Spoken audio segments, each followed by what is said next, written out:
What's up, G.I. Joe fans? Welcome back to the M.I.B. Master Toy Museum. I'll be your curator today. Guys, got another fun one for you. All the way from 1998. A really cool one for your viewing pleasure. Another hidden treasure here at the M.I.B. Master Toy Museum.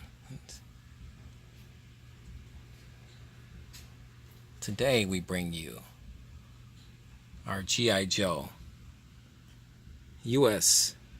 Air Force crew chief. Fully posable figure. I just like to read it, guys.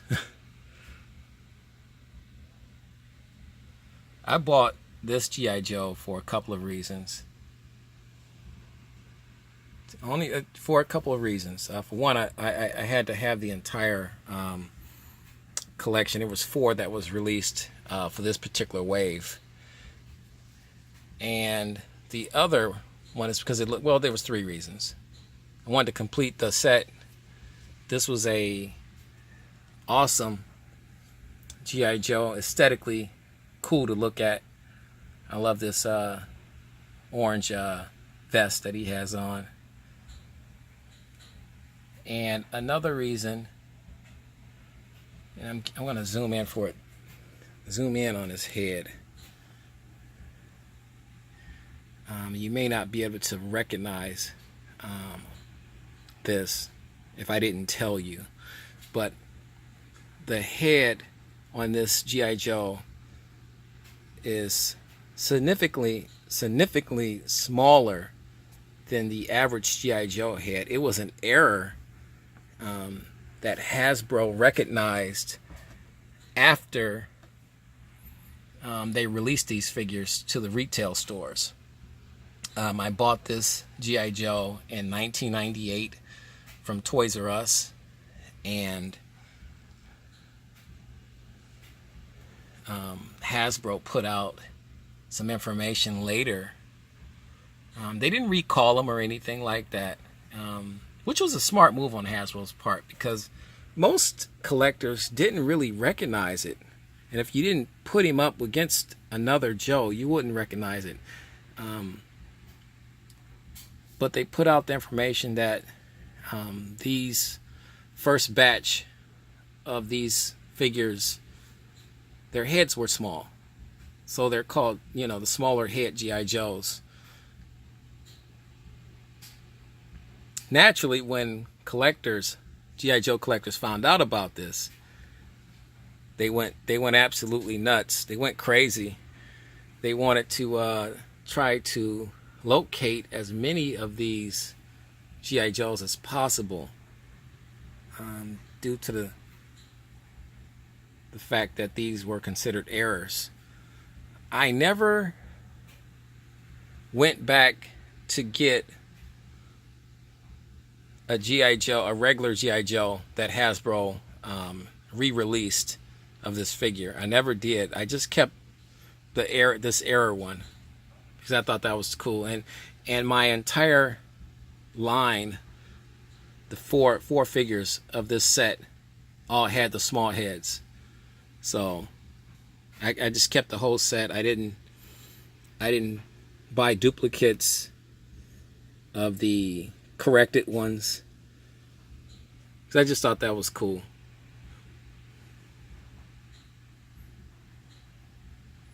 Okay, guys, I have to. This is killing me. Why on earth? This is a carded figure. Why on earth would you need a rubber band inside of this card? As you can see, our Joe has his M16 handled pretty well. All right, guys, I just had to acknowledge the elephant in the room. Once again, I like the fact that they did the backgrounds like this. You got 2 more G.I. Joes in the back. And then you have your primary awesome G.I. Joe out here in the front. I like that 3D type of feel. He didn't come, once again, being a carded figure, didn't come with a lot. Sometimes less is more.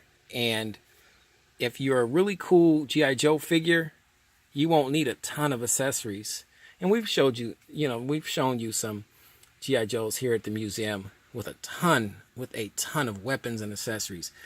This one didn't require all of that. You can see he's got his headset on, and he's got his M16.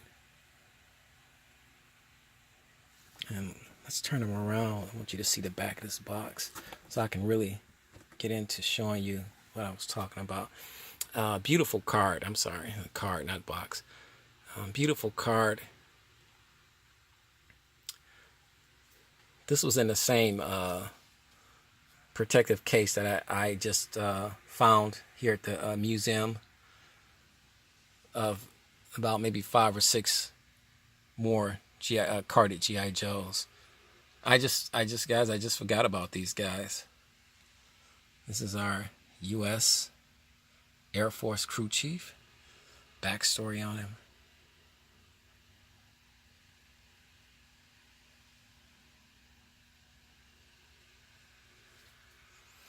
And these are the 4 that were the first wave of the carded figures for 1998.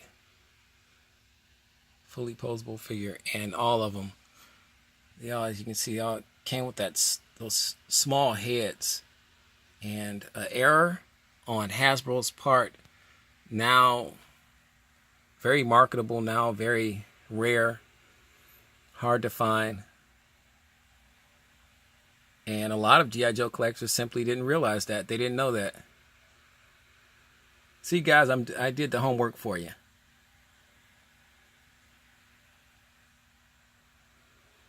Somebody said, well, how can you tell? Find these were called new recruit heads for the African American and the Caucasian version.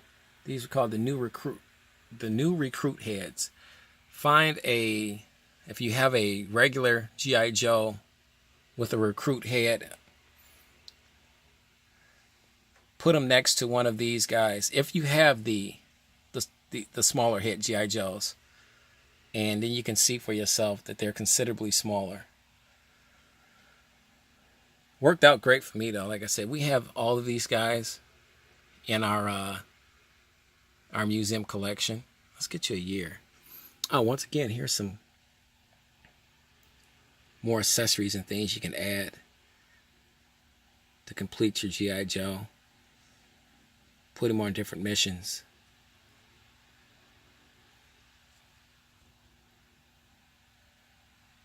Fantastic.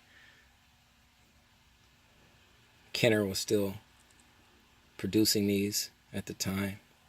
There's a year for you. 1998. Guys, if you're just joining us, welcome to the M.I.B.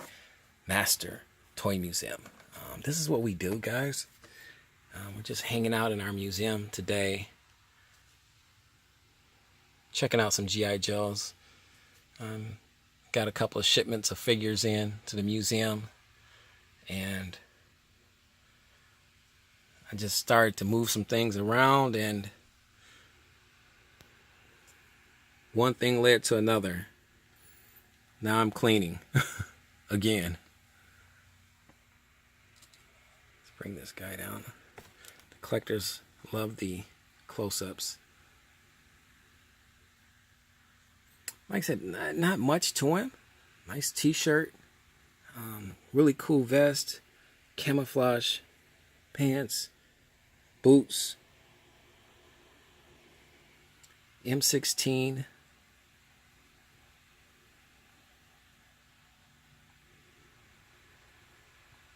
Only a little dust. You can see only a little dust there.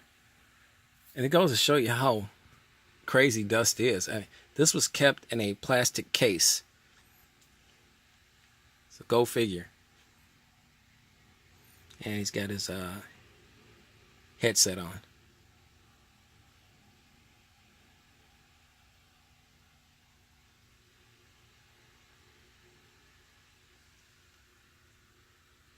Guys, we got more fun for you guys right around the corner. But we wanted to get some G.I. Joe videos out to you guys.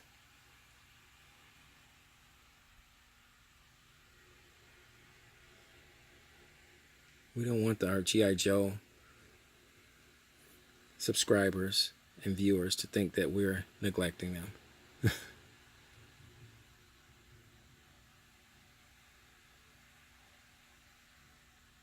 You know the routine, guys. God bless.